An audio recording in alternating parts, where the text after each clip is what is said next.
100,000 የመኖሪያ ቤቶች በ2018 እጣው ቀርቧል ተብሏል። በአዲስ አበባ የተጀመረው የ100,000 ቤቶች ፕሮጀክት ከ97,000 በላይ ቤቶች ግንባታቸው እየተገባደደ ይገኛል። ለ1997 እና 2005 ተመዝጋቢዎች ቅድሚያ ይሰጣልም ተብሏል። ነገር ግን የዕጣ ቀን በይፋ ተገልጿልን ወይንስ ገና የሚጠበቅ ነገር አለ? ይህንን መረጃ እስከ መጨረሻው ተከታተሉ። ትክክለኛ መረጃውን ታገኛላችሁ። ሰላም ጤና ይስጥልኝ ውድ ተከታታዮቻችን፣ ዛሬ በአዲስ አበባ በ2018 ዓ.ም በከፍተኛ ደረጃ እየተካሄደ ስላለው የመኖሪያ ቤት ግንባታ ፕሮጀክት ዝርዝር መረጃ ይዘንላችሁ መጥተናል። በዚህ ዓመት ከ100,000 በላይ ቤቶች ለመገንባት እቅድ ተዘጋጅቶ በአሁኑ ጊዜ ከ97,000 በላይ ቤቶች ግንባታቸው ተጀምሮ በፍጥነት እየተከናወነ መሆኑ ተገልጿል። ከነዚህ ውስጥ ወደ 50,000 የሚደርሱት በከተማዋ በጀት በቀጥታ እየተገነቡ ሲሆን ቀሪዎቹ ደግሞ በመንግስትና በግል አጋርነት ፐብሊክ ፕራይቬት ፓርትነርሺፕ እየተካሄዱ ናቸው።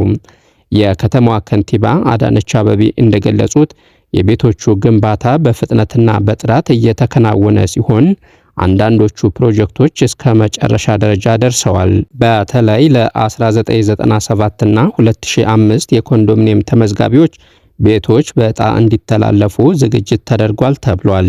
ከዚህ በፊት ተመዝግበው ቤት ሳያገኙ የቆዩ ዜጎችን ቅድሚያ እንደሚሰጥ ተገልጿል።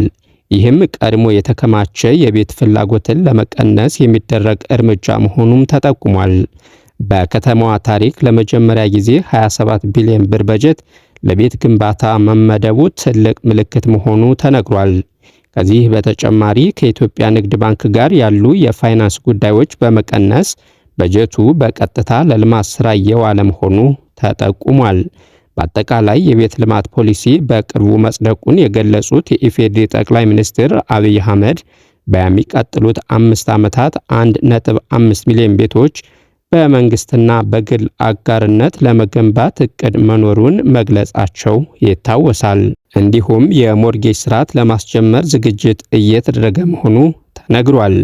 እነዚህ ፕሮጀክቶች ቤት ብቻ ሳይሆን የልጆች መጫወቻ ሜዳዎች፣ የስፖርት ማዕከላት፣ መንገዶች፣ ውሃና ፓርኪንግ ያካተቱ የተሟላ የመኖሪያ አካባቢ እንዲፈጠር በተሻሻለ ዲዛይን እየተገነቡ ናቸው። በተጨማሪም ከ200,000 በላይ ዜጎች በቀጥታ የስራ ዕድል እንዳገኙ ተገልጿል።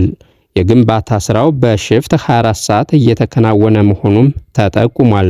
በአጠቃላይ የቤት ፍላጎት እጅግ ከፍተኛ ቢሆንም አቅርቦቱን ለመጨመር ከተማዋ በትልቅ ደረጃ እየሰራች መሆኑ ተገልጿል።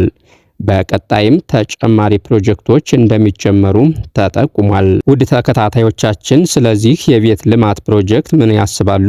አስተያየታችሁን በኮሜንት አስቀምጡ። ቻናሉን ሰብስክራይብ አድርጉና የደወል ምልክቱን ይጫኑ። አዳዲስ መረጃዎችን በፍጥነት ያገኛሉ። እናመሰግናለን።